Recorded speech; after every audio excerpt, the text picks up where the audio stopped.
বিচার চাই, বিচার চাই, বাহার হত্যার বিচার চাই, বিচার চাই, বিচার চাই, বাহার হত্যার বিচার চাই। ফেনী জেলা পুলিশের কাছে আমাদের এলাকাবাসীর পক্ষ থেকে আমাদের প্রশাসনের দৃষ্টি আকর্ষণ করছি, বাহার হত্যার সুস্থ তদন্ত করে যারা সন্ত্রাসী তাদেরকে আইনের আওতা আনে তদন্তপূর্বক বিচার করার জন্য জোর দাবি জানাচ্ছি। ইনশাআল্লাহ আবার বোঝাতে চেষ্টা করছি যে লোকটি মারা গেছে তিনি স্বাভাবিক না, তিনি কিছুটা বুদ্ধি প্রতিবন্ধী, তিনি কিছুটা সহজ সরল, অনেকটা 5 বছরের বাচ্চার মতো। তার দ্বারা চুরি ডাকাতি এগুলো তো অনেক দূরের বিষয়। সে একটা বয়স্ক মানুষের সাথে বা একটা প্রাপ্তবয়স্ক মানুষের সাথে তর্ক করার মতো অ্যাবিলিটি তার নাই। তাহলে যে মানুষের তর্ক করার মতো অ্যাবিলিটি নাই, যে মানুষটা ঠিক মতো কথা বলতে পারে না, যে মানুষটা সমাজের মানুষের সাথে মিশে না, নিজে একাকী চলাফেরা করে, সে মানুষ কিভাবে ফেনীর মতো একটা জায়গায় গিয়ে চুরি করবে? সেটা আমাদের একটা প্রশ্ন প্রশাসনের কাছে।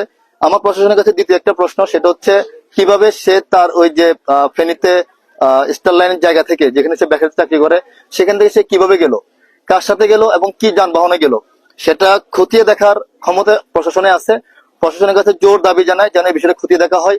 পাশাপাশি ওই এলাকা যারা আছে, আমরা যতটুকু জানি মানুষে রাত 3টে যদি একটা লোককে দেখে, আমরাও মাঝে মাঝে আমাদের এলাকায় মাঝে মাঝে লোক দেখি, আমরা জিজ্ঞেস করি যে ভাই কোথেকে আসছেন, কি করতেছেন, কিংবা কেন আসলেন, আমরা জিজ্ঞেস করি। আমাদের যদি বেশি ক্ষিপ্ত হয় আমরা প্রয়োজনে প্রশাসন হাতে তুলে দিই, প্রয়োজনে আপনার দিয়ে একটা কিল ঘুষি দেন, কিন্তু তাকে হত্যা করার মতো রাইট বাংলাদেশের কোনো জনগণের নাই, শুধু ফেনীবাসী না, কারো নাই।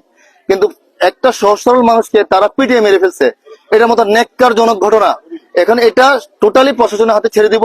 আমরা মনে করি যদি প্রশাসন দৃষ্টান্তমূলক শাস্তি দিতে পারে তাদের দ্বারাই সম্ভব, কিন্তু প্রশাসন যদি এখানে কোনো প্রকার অবহেলা করে, যদি ফেনীবাসীকে বাঁচানোর চেষ্টা করে, তাহলে আমরা তীব্র প্রতিবাদ গড়ে তুলবো।